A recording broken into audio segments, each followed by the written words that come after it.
Well, that actually leads into my second question, where I skillfully used anger and resentment to manifest a medical condition a few years ago, and that's excellent. Excellent. Yes. So I'm really good at this. It turns out A step one experience that has put something in your vortex that would not be there with the sharpness and clarity that it is there otherwise. Oh, absolutely. So is this something to celebrate?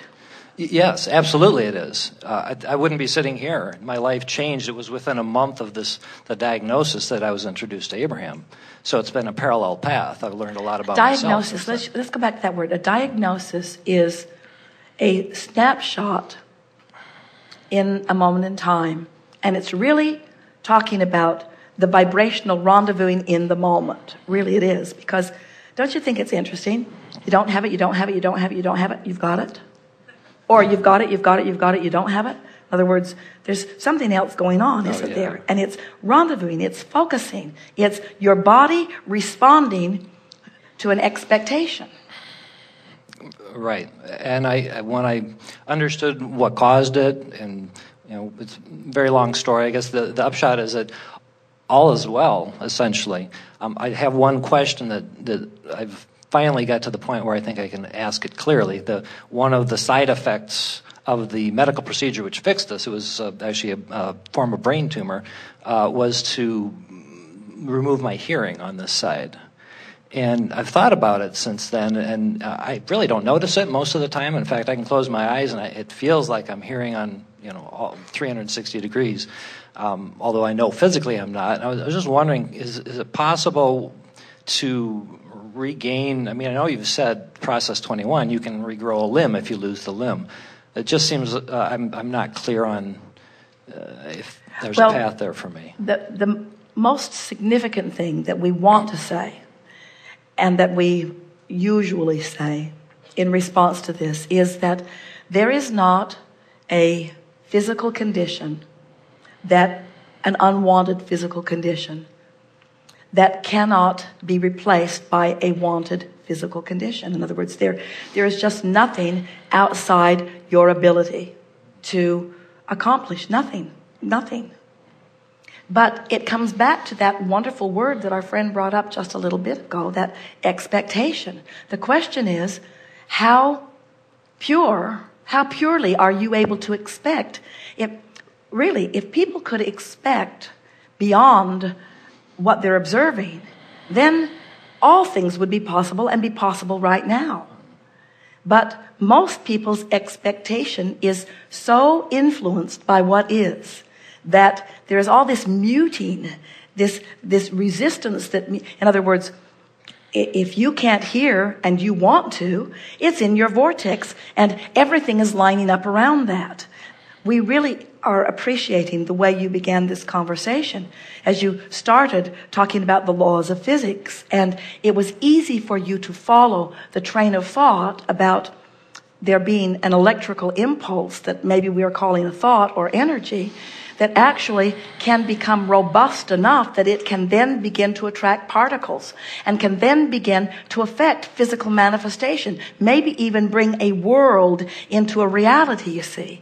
And so if those things are possible, and clearly they are, you're a living, breathing example of just that, then it makes it very clear that once it is a vibrational reality, that if you can find a way to become in perfect sync with the vibrational reality, the manifestation must come too. The thing that we really want to emphasize here is if you can remain flexible and free about the way in which it comes to you.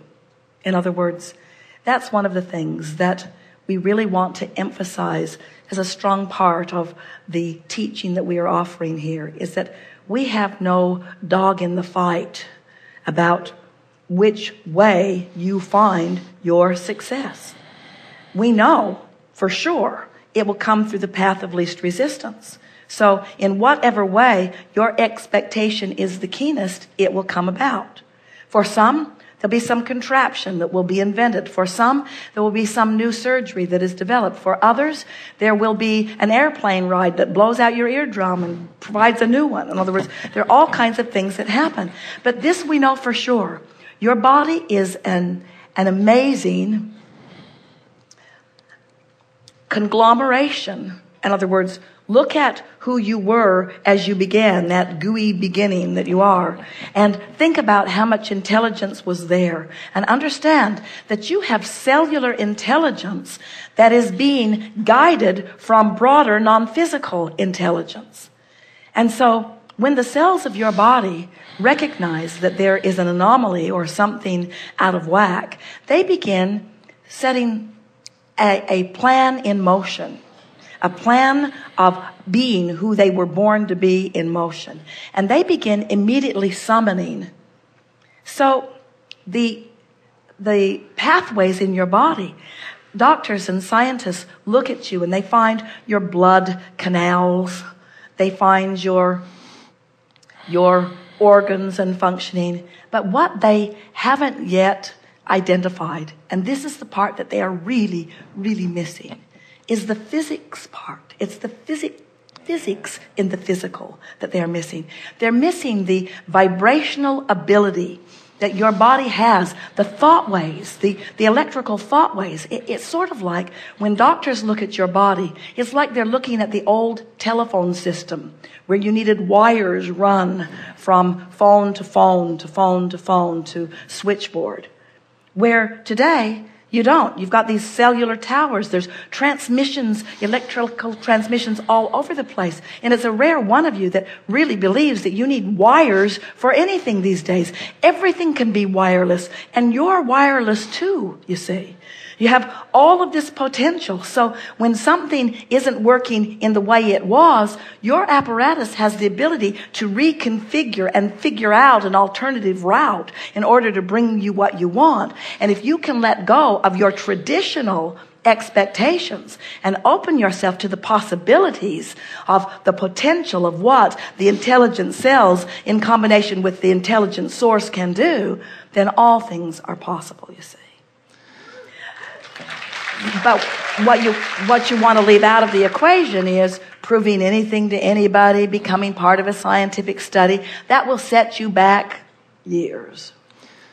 So this template, it's kind of the way I look to think of it. The broader non-physical, what I look like projecting into the cells. Is that kind of sort of accurate? Because then I got to thinking, well, if the broader part of me is telling the cells where to be and what to be and giving them the energy, then all of a sudden I don't have a hearing nerve on this side. Did that happen before I lost the hearing? Well, or is that splitting hairs now? Most medicine is like surgery with a chainsaw. Yeah. They mean well.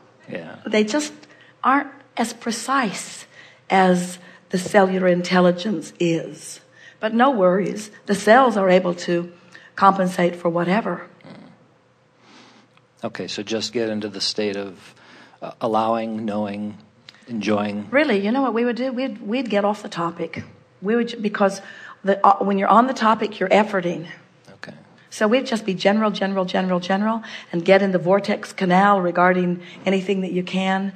Because your desire is duly noted. Your inner being has received what you want and is standing in vibrational beingness of it. And that vibrational beingness is the transmission to the cells. And the cells are asking, and the inner being is projecting. In other words, there is this dancing dialogue that's going on. And your work, your only work, is to stay out of the way so that who needs to talk can. Okay.